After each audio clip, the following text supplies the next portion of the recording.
வணக்கம் மக்களே, சற்றுமுன் கிடைக்கப்பட்ட மிக முக்கிய தகவல் ஒன்று வெளியாகியிருக்கிறதா? 14 சீட் ஒரு ராஜ்யசபா பிளஸ் மத்திய அமைச்சர் பதவியா? தேமுதிகவுடன் தீவிர பேச்சுவார்த்தையில் பாஜக உறுதிப்படுத்திய அதிமுகவின் முன்னாள் அமைச்சர். பரபரப்பும் அரசியல் களம் என்ன? வாங்க வீடியோவை முழுமையாக்கலாம். அதாவது தமிழகத்தில் வரக்கூடிய இந்த 2026 சட்டமன்ற தேர்தல் என்பது கண்டிப்பாக தமிழகத்தில் அனைத்து கட்சிகளுக்குமே ஒரு முக்கியமான தேர்தலாக பார்க்கப்பட்டு வருகிறது.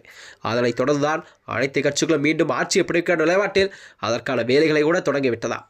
அதாவது கூட்டணி பேச்சுவார்த்தை தொகுதி பங்கிட அரசியலிலே சூடுபிடிக்க தொடங்கிவிட்டதாம் அனைத்து கட்சிகளும். இதனைத் தொடர்ந்துதான் அதாவது தமிழக சட்டப்பேரவை தேர்தல் நெருங்கி வரும் சூழல்தான் தேமுதிகவுடன் மத்திய இணையமைச்சர் எல் முருகன் மற்றும் பாஜக தேசிய தலைமை கூட்டணி பேச்சுவார்த்தை நடத்தி வருவதாகவும் அதிமுகவின் முன்னாள் அமைச்சர் திண்டுக்கல் சீனிவாசன் அவர்கள் அதிரடியான தகவல் ஒன்றை வெளியிட்டிருக்கிறார். அதாவது அவர் கூறியதாவது, செய்தியாளர் சந்தித்து திண்டுக்கல் சீனிவாசன் அவர்கள் அதிமுகவின் தற்போதைய உட்கட்சி பூசல் என்பது குறித்து பேசுகையில், செங்கோட்டையின் நிலை தாழ்த்து விட்டதை கண்ணீர் விட்டு வடிக்கிறோம்.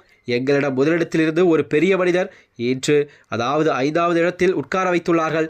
இத்தகைய நிலை யாருக்கும் வரக்கூடாது என்று வேதனையாக தெரிவித்திருக்கிறார் திண்டுக்கல் சீனிவாசன் அவர்கள். அது மட்டுமின்றி தேமுதிகவுடன் இந்த கூட்டணி என்பது பாஜக பேச்சுவார்த்தை நடத்தியிருக்கிறதா என்ற கேள்விக்கு பதிலளித்த அவர், மத்திய இணையமைச்சர் எல் முருகனும் பாஜகவின் தேசிய தலைவர் தேமுதிகவுடன் பேச்சுவார்த்தையில் ஈடுபட்டுள்ளார்கள்.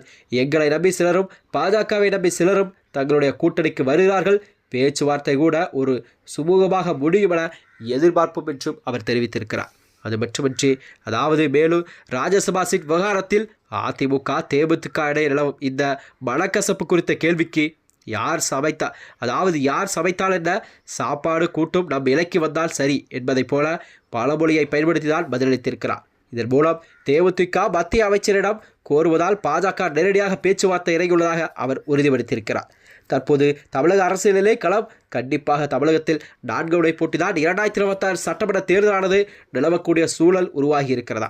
அதாவது திமுக மற்றும் அதிமுக ஆகிய இரு அணிகளுடன் தேமுதிக ஒரு திரைமறைவு பேச்சுவார்த்தை நடத்தி வருகிறது. இந்நிலையில்தான் தேமுதிக கோரிக்கையாக அதாவது 14 சட்டமன்ற தொகுதிகள் பிளஸ் ஒரு ராஜ்யசபா சீட் மற்றும் மத்திய அமைச்சரவையில் ஒரு பதவி போன்றவை கோரிக்கையெல்லாம் தேமுதிக தலைவர் முன்வைத்ததால் இந்த கோரிக்கையை யார் ஏற்றுக்கொள்கிறார் என்பதுதான் மக்களிடம் ஒரு கேள்விக்குறியாக பார்க்கப்படுகிறது. அதாவது பிரேமலதா விஜயகாந்த் அவர்கள் வைக்கும் இந்த கோரிக்கையை கண்டிப்பாக திமுக அல்லது அதிமுக இவ்விரு கட்சிகள் தான் கண்டிப்பாக ஏற்றுக்கொள்ளக்கூடிய சூழலை உருவாகக்கூடும்.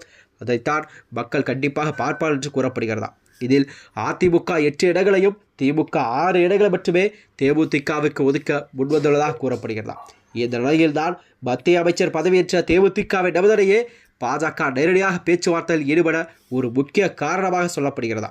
முன்னதாக தாங்கள் யாரிடம் பேரம் பேசவில்லை என்று பிரேமலதா விஜயகாந்த் அவர்கள் கூறியிருந்த நிலையில்தான் திண்டுக்கல் சீனிவாசன் இந்த தகவலை அரசியல் வட்டாரத்திலே ஒரு பெரிய பரபரப்பை எல்லாம் ஏற்படுத்தியிருக்கிறதா.